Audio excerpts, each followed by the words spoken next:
Hi VC, it's Aaron with the Alamare. Today I'm entering Pete's 200 subs contest. That's Pete at CD and Vinyl World. He's got a great channel, really cool guy. He's a good friend of mine in the VC, and he likes a lot of the same music as I do, a lot of the hard rock, heavy metal. He's very knowledgeable about it, very sharp. He's got a great channel, really cool collection, and yeah, he's just a great guy. So everyone sub to Pete, CD and Vinyl World if you haven't already. And congratulations, Pete, on your 200 subs, and I'm sure you'll get many more. Hopefully you get to 1,000 soon. You deserve it. You've got a great channel. And I'm going to start here. He's got 10 questions. And the first question is to pick any band or artist that most people like but you do not. Now, I had a few different ones in mind. A couple of them I didn't want to put because I'd probably lose half my subs, but you know, that's how it goes. That doesn't really matter. I just didn't have them on vinyl, so. So I picked this band, Ario Speedwagon, and it's really odd that I don't like them because I really like this kind of music. I'm really into classic rock, and I've had their records for, or CDs or tapes for most of my life, at least one of them, but I never really throw them on to listen to. It's just, for some reason, they don't register with me right. They don't click with me. I don't go like, oh, I want to hear that one. So it's one, you know, I don't totally hate them, but they just don't click with me. They're not a band that I listen to on purpose usually. So that's my pick for that. And question 2, a band or artist most people would be surprised you like. And I have a fairly eclectic taste. You know, I like the hard rock. Metal is my favorite. I don't like a whole bunch of country or hip hop or jazz, but there is artists from those genres that I do appreciate and like. So that was kind of tough to find something that people would be surprised. But this is the one I came up with. And I don't typically like this type of music, the electronic based music, but I like this. I like this band. This is Gorillaz.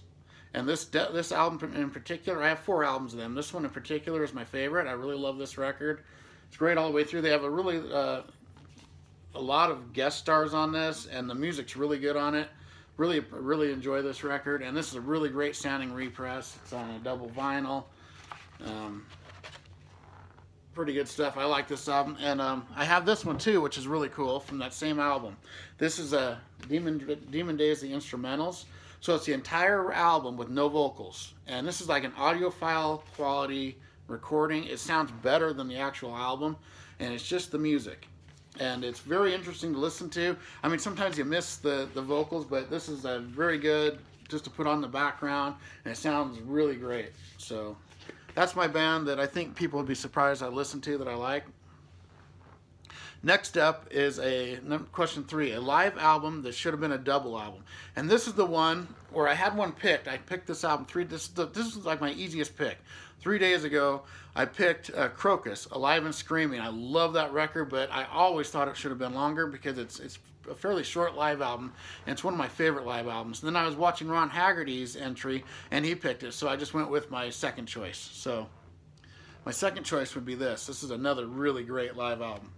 This is Wasp, Live in the Raw. Came out in, was it 86 or 7, somewhere in that area, after Inside the Electric Circus, and it's just a great record, but they really could have made this a double album and beefed it up a little, and that's what it's got on there. It's got a studio song, Scream Until You Like It, which was from Ghoulies 2 soundtrack, but you know, they could have put a lot more of their music on here, made it a double live album, and this is a great sounding live album too. I really love this one. Live in the Raw, one of my favorite live albums ever. And even back when I'd got it back in the 80s, I always thought this should have been a double album. So there's my pick there. Number 4, a band or artist that should have been bigger. And I'm going to go back, and this artist started in the mid to late 70s and went through to about the mid 80s. It's one of my favorite artists. I've got about a dozen albums by him. It's a Greg Kihn band. Or Greg Kihn. Some of his albums are just Greg Kihn, some are Greg Kihn band, and he had some hits, but I really thought he should have been a lot bigger. This album in particular is amazing all the way through. It has the breakup song on it, which everyone knows. You know, They Don't Write 'Em is the subtitle to that, but this whole album is just so great, and all of his albums are really great. He had great musicians, really good songwriter, amazing songwriter. And then, you know, with this album, he had the big hit Jeopardy, which was a huge hit. But I always thought they should have been bigger because their albums are so solid all the way through. This is another one of mine that's one of my favorites of his that came in the '85. And this had a song in particular called Whenever, which I thought should have been a #1 hit single. His slower song from this that's just amazing. One of my favorite slower songs ever. And it's not really even known. It didn't have a single for it or anything. There it is, Whenever. So amazing. And then, you know, even on this album, it's called Love and Rock and Roll. This was kind of surprising, and all the metal guys out there and guitar heroes would like this because he actually added this character here. That's Joe Satriani played on this record, and you can really tell he's like he doesn't not overbearing on it, but you can totally tell when he's playing. His licks are just, you know, Satriani. You can just totally tell his work on it. It's really cool. And he had albums from the early, you know, mid '70s that are really great albums, and I always thought he should have been like up there with, you know, like Bruce Springsteen, Bryan Adams, all those great solo artists that had huge careers. I thought he was just as good and didn't really get recognized like they did. So that's my pick for that. Next up, a band or artist that was huge but for some reason is forgotten about. And that, I had a couple in mind, but I went with one of my favorite artists ever. He started in the '60s, one of the best songwriters ever. The Beatles actually quoted him as being their favorite band at one point, even though he's a solo artist. But it's Nilsson. And this album here was a giant monster of an album. You don't really hear about him too much in the VC. I mean, every once in a while someone, I think Mazzy likes him a lot. He talks about him. There's a few other guys that do. But you know, I just think that he's kind of glossed over. Not a lot of people realize how great Harry Nilsson was. And this had 2 giant hits on it. The song Without You, which is a monster hit.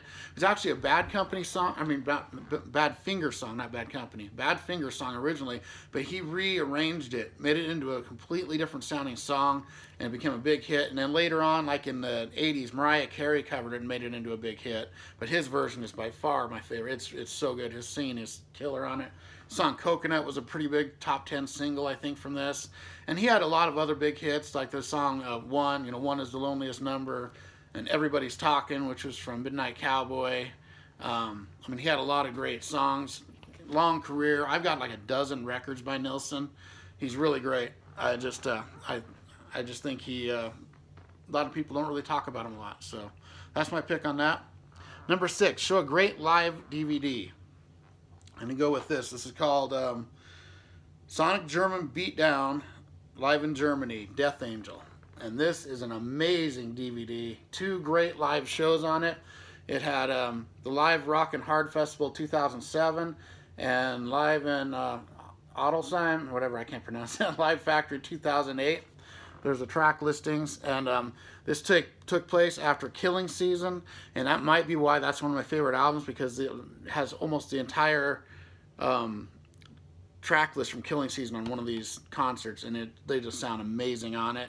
It's a great DVD. Death Angel is one of my favorite bands, and this DVD I highly recommend if anyone sees it. It sounds great. Killer shows here.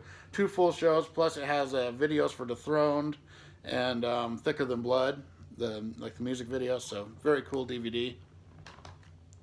Okay, next up, an album that has a guitar on the cover. And I'm going to go with an album that has over a dozen guitars on the cover. I mean, I have a bunch of albums with guitars on the cover. This one, I counted them, and some of them are very small, and it gets down, I counted 14, and then if you go down even further, there's little hints of like 21 guitars on this. Boston, debut album. Now, you're thinking guitars. A lot of people don't realize these are all guitars flying in the air upside down, if you look at it. And so there's a bunch of little guitars that go down all the way into the planet, and there's a bunch of, I counted it, and I came up with 21. But there's 14 that are really recognizable, and then kind of hints of a few more. So this is my album with guitars on the cover.